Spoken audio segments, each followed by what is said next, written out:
Pastor Roy Gerhardt from Galloway United Methodist Church in Franklin, Pennsylvania, sharing a few words of encouragement to help us follow after Jesus. This morning I got caught up for probably an hour or more in reading some articles that were aimed at defending a Christian leader who has fallen under accusations of sin.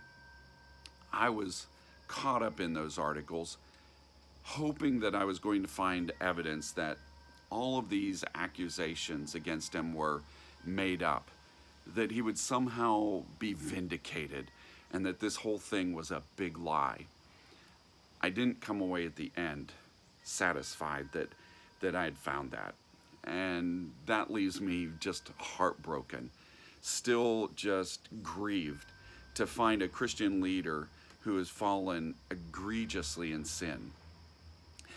It makes me wonder all the more, why does the Bible put in the Bible both these good moments and these terrible moments in the lives of some of the people that are there presented like heroes?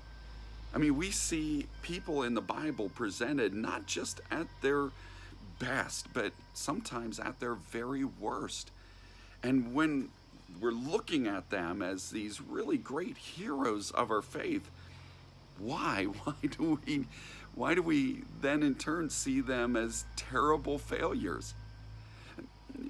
We've been looking at King David, and in his life he has done so many heroic things, from taking on Goliath and battling him in the power of the Lord, to writing the Psalms filled with all kinds of praise and honor for God. He's done so many things in his life that are truly heroic, filled with honor and with strength and courage. And you're so caught up in his life that he is this man that you want to be able to emulate and follow in his footsteps. And you're thinking, what a great figure. And then you get to 2 Samuel chapter 11.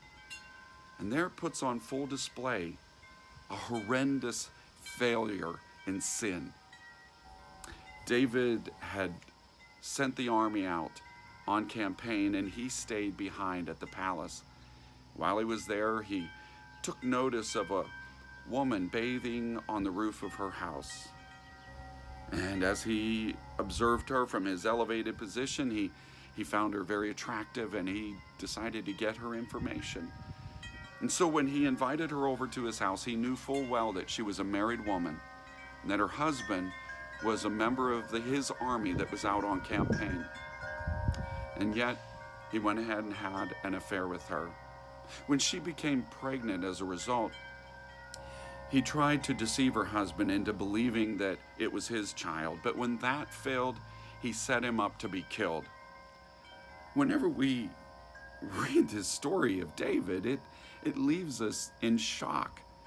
It's just so ugly and so awful that we can hardly believe that this man, who is described as a man after God's own heart, would do all of these terrible things. And we wonder, why does the Bible even include it? I mean, why not just leave it in the background somewhere, dealt with way back when, and let's just focus on the good things about him? But as you reflect on that, I want you to understand this, that the Bible is not written to provoke hero worship. It's not there to give us these kinds of human models that we should just simply build our lives on. We're not supposed to model everything that we do off of their lives. It would be so tempting when we see them at their best to say, I'm going to be just like them and do everything they do. And yet the Bible then throws us these curveballs that says, but they're only human and they fail. They have faults. And when you see those, you know you cannot simply follow them every step of their life and imitate everything that they do, or it will lead you to destruction. And so the Bible does not give us hero worship. What it invites us to is God worship, to recognize that God is the one and only, the only one who is worthy of our worship, the only one who is perfect and holy and good, the only one that we can completely build our lives upon. And so instead of hero worship, it's God worship that the Bible offers you and me. May God bless you today. And as you share his good news, may God make you a blessing wherever he takes you.